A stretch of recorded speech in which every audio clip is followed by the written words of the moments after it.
ലോകത്തിലെ ഏറ്റവും വേഗതയുള്ള ജീവി താനാണെന്ന് ഗരുഡൻ വിശ്വസിച്ചിരുന്നു. ലോകത്തിലെ ഏറ്റവും വലിയ ആയുധം താനാണെന്ന് സുദർശനചക്രവും അഹങ്കരിച്ചു. എന്നാൽ ഒരു നിമിഷം കൊണ്ട് ഇവരുടെ എല്ലാം അഹങ്കാരം തകർന്നൊരു കഥയുണ്ട്. അത് പഠിപ്പിച്ചത് മറ്റാരുമില്ല, സാക്ഷാൽ ശ്രീകൃഷ്ണൻ. ആവേശകരമായ ആ ചരിത്രമിതാ.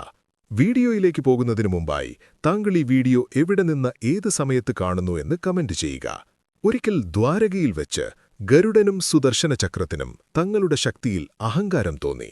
ഇത് മനസ്സിലാക്കിയ കൃഷ്ണൻ അവരെ ഒരു പാഠം പഠിപ്പിക്കാൻ തീരുമാനിച്ചു. കൃഷ്ണൻ ഗരുഡനെ വിളിച്ചു പറഞ്ഞു, ഗരുഡാ, നീയുടനെ ഗന്ധമാദന പർവ്വതത്തിൽ പോയി ഹനുമാനെ കൂട്ടിക്കൊണ്ടുവരണം. ഞാൻ അദ്ദേഹത്തെ കാണാൻ ആഗ്രഹിക്കുന്നു. ഗരുഡൻ ഹനുമാന്റെ അടുത്തെത്തി ആജ്ഞാപിച്ചു, ഹേ വാനര, ഭഗവാൻ കൃഷ്ണൻ നിന്നെ വിളിക്കുന്നു. എന്റെ ചിറകിലേറ്റാം, വേഗത്തിൽ വരിക. ഹനുമാൻ പുഞ്ചിരിയോടെ പറഞ്ഞു, നീ പോയിക്കോളൂ, ഞാൻ പിന്നാലെ വന്നോളാം. തന്നേക്കാൾ വേഗത്തിൽ ആർക്കും സഞ്ചരിക്കാനാവില്ലെന്ന് കരുതിയ ഗരുഡൻ പരിഹാസത്തോടെ ദ്വാരകയിലേക്ക് പറഞ്ഞു.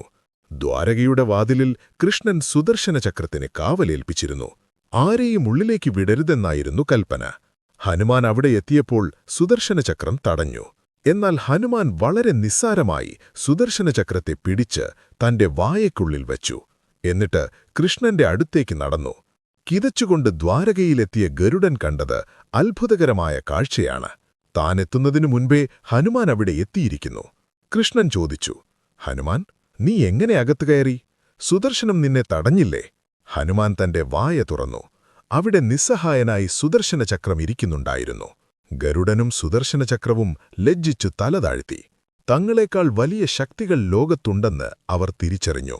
ഈശ്വരൻ നൽകിയ കഴിവുകളിൽ ഒരിക്കലും അഹങ്കരിക്കരുത് എന്നതാണ് ഈ കഥ നൽകുന്ന പാഠം. രാമഭക്തനായ ഹനുമാന്റെ മുന്നിൽ ഏതൊരു ശക്തിയും നിസ്സാരമാണ്. ഈ കഥ നിങ്ങളെ അത്ഭുതപ്പെടുത്തിയോ?